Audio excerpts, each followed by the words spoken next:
pagi fams, apa kabar hari ini? Well, siap-siapin hati ya untuk menyambut kabar lonjakan harga bahan pakan yang tinggi. Terutama yang satu ini fams, beras. Oh my wow, naik terus tinggi. Dari sumber data terpercaya, di beberapa pasar di Jakarta, harga beras ini sudah mencapai kisaran harga Rp18.000 per kilogramnya. Di tanggal 18 Oktober kemarin fams. Wait, tenang. Joy dan tim Ragam Indonesia sudah siap kok ngasih solusi untuk pangan sehari-hari kita semua. Ya, siapa tahu ada yang cocok di hati. Jadi nggak perlu pusing lagi deh.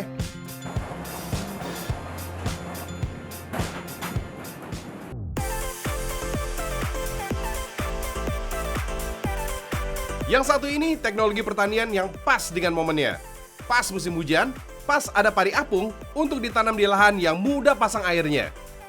Cakep! Padi apung ini tidak langsung di areal persawahan, fams. Inovasi ini diterapkan pemuda Karang Taruna di Pelaju, Sumatera Selatan. Karena sering sawah-sawah di sekitar mereka tergenang air hingga gagal panen deh. Padahal lahan tanam padi ini luas banget loh, fams. Lebih dari 100 hektar. Oh my wow! Makanya muncullah si inovasi padi apung ini, fams. Bibit padi ditanam di gelas-gelas plastik, fams. Gelas plastik itu sebelumnya sudah diisi dengan pecahan genting, merang, dan sekam yang sudah dicampur dengan tanah. Lalu ikatin deh tuh gelas-gelas plastik ke rakit bambu agar bisa mengapung. Jangan lupa ya, kasih jarak fams 10 cm setiap gelasnya. Selain rakit bambu, para pemuda Karang Taruna ini juga membuat media tanam padi dengan bahan styrofoam, fams, agar lebih tahan lama ketika mengapung di air. Bila inovasi pemuda padi apung ini berhasil, fams, bisa diterapkan deh ke semua lahan tanam padi di seluruh Sumatera Selatan yang memiliki area pasang surut. Nah, for your info nih, lahan tanam padi pasang surut di Sumatera Selatan lebih dari 72% loh, fams. Semoga berhasil deh inovasi padi apung ini ya, biar kita nggak bingung menghadapi musim hujan dan sawah pada banjir.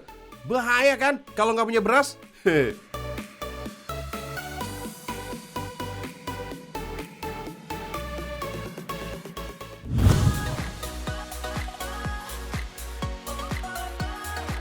Fams, saat musim panen, Pak Tani membutuhkan kendaraan untuk membawa hasil taninya. Kendaraan yang digunakan ini harus pas dan sesuai dengan keadaan di desa. Biasanya ukurannya ini tidak terlalu besar, soalnya jalanan di desa-desa kan ini nggak lebar juga. Lebih bagus lagi kalau kendaraannya ini bisa memiliki beberapa fungsi yang lain. Mobil ini nih fams, fungsinya macam-macam, tapi fungsi utamanya tetap untuk mengangkut hasil pertanian, fams. Ukurannya emang sengaja dibikin nggak terlalu besar, kayak truk, supaya mobil ini muat lewat jalanan di desa yang nggak terlalu lebar. Nah, bagian belakang mobil ini yang bikin beda nih fams sama mobil lainnya. Mesinnya bisa disambung ke beberapa peralatan pertanian, misalnya mesin penggiling padi, pompa air, bahkan generator untuk listrik. Wah, saik nih fams. Kita buktikan ya kehebatan fungsi pompa air mobil ini, fams. Pas banget nih sama mobil hujan. Khawatir persawahan banjir, tinggal sambungkan aja di bagian belakang mobilnya ke pompa air. Bisa untuk mengatur pengairan atau untuk mengurangi air di sawah yang kena banjir. Wait, bisa mengatur irigasi air sawah juga nih, fams. Ini dia nih mesin pompa airnya. Selain di sawah, bisa juga nih dipakai di rumah juga, fams. Bisa nyedot air di dalam rumah kalau lagi kebanjiran. Mantul nggak tuh?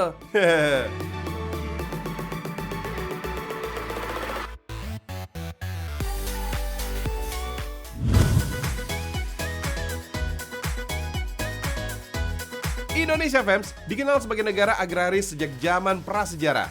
Makanya, beras menjadi salah satu komoditas penting di Indonesia, fams. Bahkan katanya, orang Indonesia ini nggak bisa hidup tanpa nasi. Iya, emang iya sih? Nah, biar nggak bosan sama nasi yang gitu-gitu aja, kita bikin burger nasi, fams. Burger aneka warna, aneka rasa. Cakep! Kandungan buah bit yang berwarna merah ini, fams, buat burger nasinya jadi cantik merah merona. Tapi juga kandungan beta lainnya berfungsi sebagai antioksidan, fams. Bagus banget nih untuk menetralisir masuknya radikal bebas yang berbahaya bagi tubuh. Nah, sekarang bikin isian burgernya, fams. Ayam tepung aja ya, sudah pasti enak dan gampang buatnya. Sesuai selera sih, fams. Fams, meskipun sekarang sudah banyak alternatif sumber karbohidrat, nasi tetap jadi idola di negara kita. Makanya, biar nggak bosan, sekarang banyak banget kreasi olahan nasi, fams. Nah, si burger nasi ini nih, kalau buat fams di rumah nih, lebih gampang bikinnya. Bahan-bahannya mudah dicari juga nih, fams. Buat variasi makan nasi, oke lah, ya kan?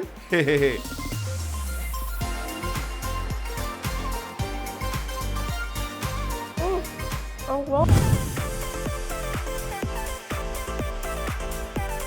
Yang satu ini, fams, bisa menjadi solusi pengganti beras yang rasanya enak tenan. Ubi madu untuk ekspor.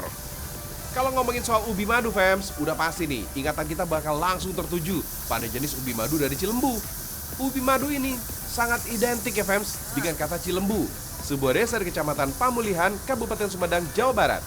Tapi siapa sangka, fams, ubi madu ini ternyata nggak hanya tumbuh subur di desa Cilembu aja loh. Bergeser sedikit ke Jawa Tengah, ada juga nih ubi madu yang bahkan telah terbang jauh ke pasar dunia. Ubi madu dari Magelang ini udah merambah pasar Asia Timur, juga Tenggara loh, fams. Oh my wow, ubi madu mendunia, fams. Ayolah, fams, kita ikut ke kebun. Kita panen yang manis-manis si ubi madu khas Cilembu tanpa mengenal musim. Ubi madu dari kebun di wilayah ini bisa dipanen hampir setiap hari, fams.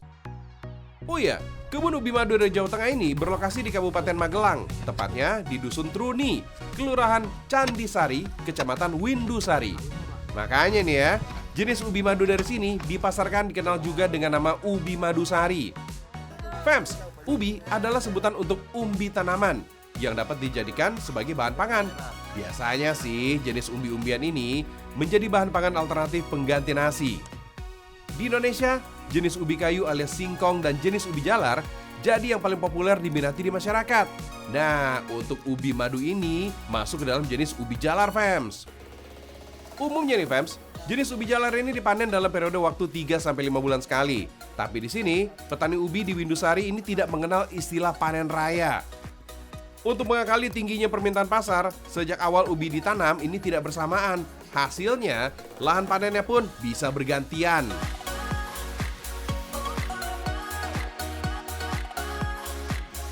Kalau cuaca dan alam sedang mendukung, dari satu lahan kecil, kebun ubi madu sari ini biasanya sih mampu menghasilkan 2-4 ton ubi jalar. Nah, dari kebun para petani, ubi lanjut dibawa untuk dibersihkan dan disortir sesuai dengan jenis atau grade-nya. Ubi madu yang tumbuh di dalam tanah harus dicuci satu persatu. Tentu akan memakan waktu. Makanya nih, walau skalanya masih rumahan, sentuhan teknologi sederhana ini juga diterapkan. Dengan mesin cuci ubi seperti ini, lumayanlah bisa mempersingkat waktu produksi. Maklum deh, fams, dari tempat ini sekitar 1 ton ubi madu harus didistribusikan ke banyak pasar di dalam Pulau Jawa maupun sampai ke luar negeri. Huish, ngeri, fams. Untuk ubi yang olahan, kita masih di wilayah seputaran di Jawa aja. Untuk pasar-pasar sama toko oleh-oleh. Terus untuk yang grade B-nya itu masuk di supermarket. Itu kita masih di All Jateng. Terus yang A itu masuk ke ekspor, kita lewat ke perusahaan ekspor sayur mayur dan buah-buahan gitu. Wilayah Asia Timur seperti Jepang dan Korea menjadi pasar terbesar pendistribusian ubi madu sari kualitas terbaik dari Magelang ini, fams.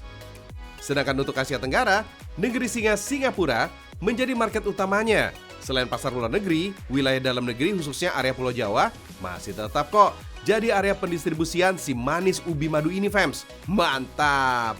Berangkat, Bang!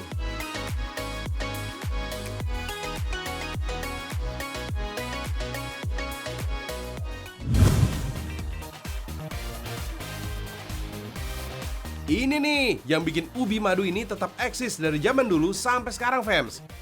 Walau udah menembus kancah internasional, ubi madu sari dari Magelang ini masih tetap disayang dengan diracik jadi olahan jajanan jadul masa lalu. Orang dulu sih mengenalnya dengan sebutan kremes, tapi untuk menyesuaikan zaman, kremes ubi zaman now ini juga dikenal nih dengan sebutan grubi. Jadi kangen nih. Menjadi makanan yang favorit sejak masa lalu, grubi cukup digemari di banyak wilayah negeri. Cemilan ini cukup populer nih, khususnya di Jawa Tengah. Grubi menjadi oleh-oleh khas dari daerah Karanganyar, Surakarta, dan pastinya wilayah Kabupaten Magelang, fams. Di sini jenis ubi madu yang dipakai untuk grubi emang bukan berasal dari grade A maupun grade B yang biasa untuk pasaran ekspor dan supermarket. Tapi fams, perbedaan besarnya cuma di ukurannya aja kok. Untuk kualitas dari ubinya relatif sama aja. Oh iya, untuk menciptakan karakteristik groovy atau kremes yang renyah, ubi madu ini emang harus diiris khusus dengan mesin supaya bentuknya ramping dan memanjang. Nah, supaya tampilannya lebih cantik nih, bisa juga kok diberi tambahan warna makanan. Oh ya fams, rumah produksi kremes atau groovy dari Magelang ini sebenarnya masih terhitung baru. Eksisnya belum ada 5 tahun kok fams. Tapi meski begitu, permintaan groovy atau kremesan ubi dari sini ini terbilang cukup tinggi. Gak heran deh, dalam sehari sekitar 3 kuintal ubi madu sari bisa jadi bahan baku produksi. Mantap, sehari 300 kilo fams. Walaupun sebenarnya karakteristik ubi madu ini udah mempunyai cita rasa yang manis, untuk membuat groovy, tambahan gula ini masih dibutuhkan fams.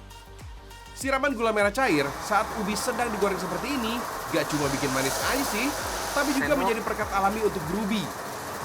Jadi gampang tuh dibentuk kecil bulat-bulat seperti ini. Cakep. Dengan harga sekitar Rp10.000 per kemasannya, groovy dari Magelang ini udah menjangkau ke banyak wilayah di Jawa Tengah. Bahkan sampai ke Bogor, Depok, sampai juga ke Jakarta. Di sini fams, terdapat sekitar 4 variasi warna groovy ubi madu. Ada merah, kuning, hijau, dan ungu. Kalau untuk rasa sih, nikmatnya sama aja kok fams. Fams, groovy emang jadi variasi lain dari olahan ubi madu yang banyak beredar selama ini. Biasanya sih, ubi madu ini cukup hanya dipanggang, udah enak dari sananya. Disebut ubi madu karena emang saat dipanggang atau dipanasin ini akan keluar lelehan manis yang seperti madu. Lelehan seperti itu keluar dari daging umbinya fams. Sebagai makanan alternatif pengganti nasi, ubi madu ini memang kaya nutrisi. Ubi madu yang tergolong sebagai jenis ubi jalar merupakan sumber karbohidrat yang lebih baik dibandingkan dengan nasi putih bila dilihat dari indeks glikemiknya. For your info nih fams, indeks glikemik ini adalah indikator seberapa cepat karbohidrat pada makanan mempengaruhi kenaikan gula darah dalam tubuh. Cocok lah buat yang lagi diet gula. Enaknya dapat, sehatnya juga dapat fams. Mantul fams.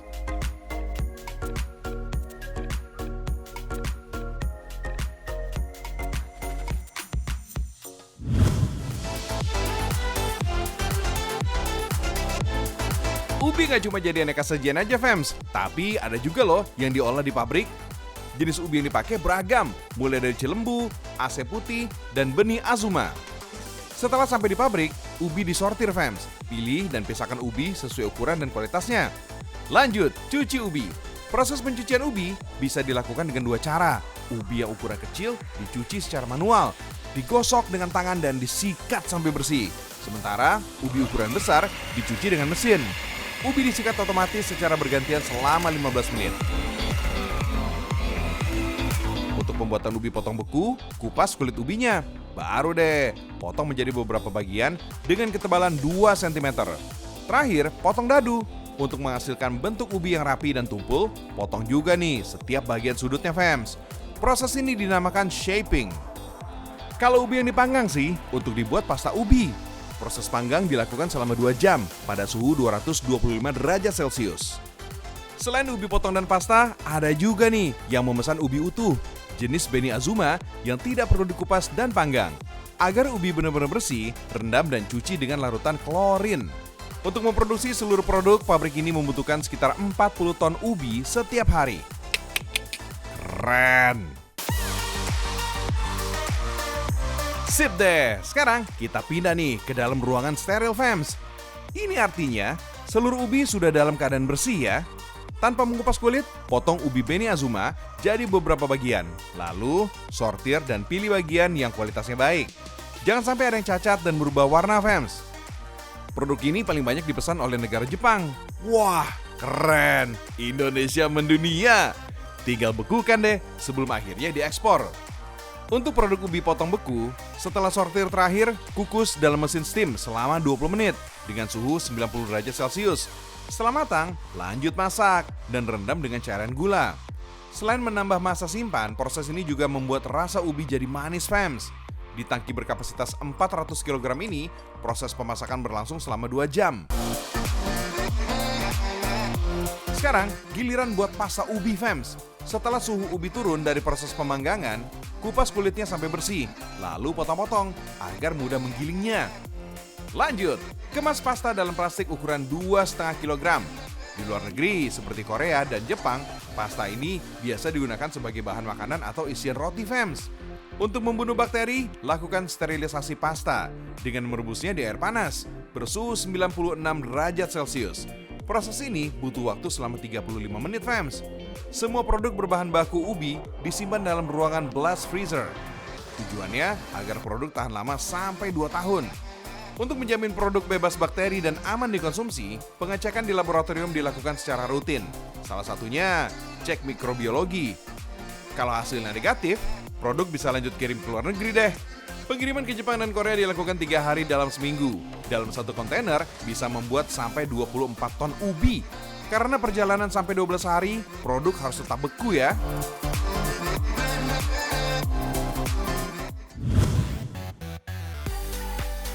Masih ada satu lagi nih umbi-umbian yang bermanfaat sebagai sumber pangan di masa depan. Nah, ini dia Fems, umbi porang yang dimaksud. Wih, banyak juga ya. Karena jumlahnya berlimpah, Kabupaten Nganjuk kini dikenal sebagai salah satu penghasil porang terbesar di Indonesia. Oh wow, keren banget deh. Fems, porang dikenal sebagai tanaman herbal yang banyak tumbuh di hutan tropis, khususnya Indonesia. Tanaman ini bisa tumbuh subur di lahan yang ketinggiannya mencapai 700 mdpl. Untuk mengetahui umbi porang ini boleh dipanen, bisa dilihat dari tali rafia ini Fems. Umbi porang yang sudah bisa dipanen bisa dilihat dari tali rafia yang berwarna biru, sedangkan rafia yang berwarna putih artinya ukuran umbinya masih kecil. Cara lainnya bisa dilihat dari batang umbinya yang sudah layu. Sebelumnya sih, tali rafia ini emang sengaja dipasang sebagai tanda ketika panen atau pengecekan ukuran umbinya. Oh iya, porang bisa dipanen untuk pertama kali pada usia 3 tahun. 1 hektar lahan bisa menghasilkan 10-20 ton porang. Kalau lagi musim panen, jumlahnya bisa mencapai 60 ton Fems. Setelah panen pertama, tanaman ini dapat dipanen setahun sekali, tanpa harus menanam kembali umbinya. Sekali tanam, bisa dipanen terus-terusan gitu Fems. Oh iya, bibit tanaman porang ini berasal dari kata biji, atau biasa disebut bulbil. Karena permintaan porang terus meningkat, butuh petani-petani terampil yang mampu menghasilkan porang berkualitas. Untuk perawatan tanaman porang ini juga lebih gampang. Nggak perlu dialiri air terus-menerus, cukup gunakan pupuk organik dan minim hama. Itu sebabnya porang bakal jadi sumber pangan baru, pengganti beras. Untuk kebutuhan ekspor, umbi yang sudah dipanen harus diolah menjadi tepung dan kepingan kering alias chips. Pengolahan chips porang sekarang sudah dilakukan di pabrik modern Fems. Jadi lebih cepat dan bisa menghasilkan lebih banyak chips kering. Nah, pabriknya Fems berada di Pasuruan, Jawa Timur. Dari panen, langsung cuci bersih semua umbi porangnya. Supaya mudah, proses ini memakai bantuan mesin semprot Fems. Lalu, potong porang dengan mesin serut, yang mirip dengan serutan es. Selanjutnya, proses pengeringan yang dilakukan di bawah sinar matahari. Proses pengeringan ini dilakukan selama 1 minggu, agar teksturnya kering. Kalau cuaca lagi jelek, proses penjemuran ini dilakukan dengan atap plastik atau menghindari hujan. Kalau dilihat sekilas, mirip kayak keripik singkong Fems. Tapi chips umbi porang ini nggak bisa langsung dimakan karena rasanya pahit. Selain itu kandungan oksalat di dalamnya ini bisa bikin tenggorokan terasa gatal. Jadi, chips porang ini masih harus diproses agar rasanya enak di lidah. Di negeri tirai bambu, chips ini akan dibikin tepung porang sebagai bahan baku makanan seperti shirataki, jelly, bahkan kosmetik. Di Indonesia, tepung dan chips porang memang belum populer. Tapi ada 2 produk yang dihasilkan Fems, yaitu mie dan beras. Yap, berasnya bukan dari padi loh, tapi dari tepung porang yang diolah dengan teknologi canggih, sehingga bentuknya mirip seperti beras. Pas banget kan untuk orang Indonesia yang berasa belum makan kalau bukan nasi? FYI ini, pabrik yang mengolah shirataki jadi beras tiruan ini satu-satunya di Indonesia loh. Sayangnya harga beras shirataki ini masih mahal, jauh lebih tinggi dari beras. Soalnya pengolahan porang menjadi beras shirataki ini butuh banyak proses dan mesin-mesin canggih. Berbeda dengan pengolahan gabah menjadi beras yang lebih simpel. Oh iya, porang adalah salah satu bahan makanan sehat yang tinggi kandungan serat. Olahan porang ini bagus untuk program diet karena bikin kita merasa kenyang lebih lama. Mantap! Tapi tahu nggak? Nasi ternyata bisa bikin nagih karena kandungan gula yang gampang dicerna.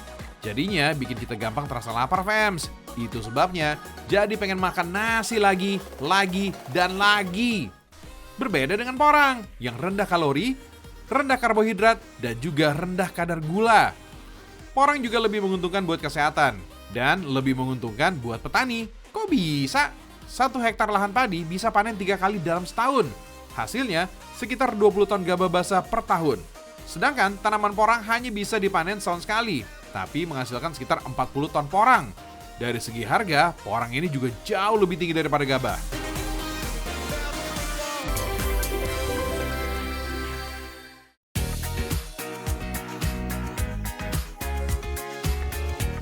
Fams, sampai sudah kita di penghujung tayangan Ragam Indonesia episode Pangan Alternatif ini ya. Semoga menjadi solusi kamu ketika menghadapi masalah pangan yang kompleks banget masalahnya. Joy dan Ragam Indonesia akan balik lagi besok. So, tetap saksikan tayangan Ragam Indonesia, Indonesia mendunia. Oh my wow!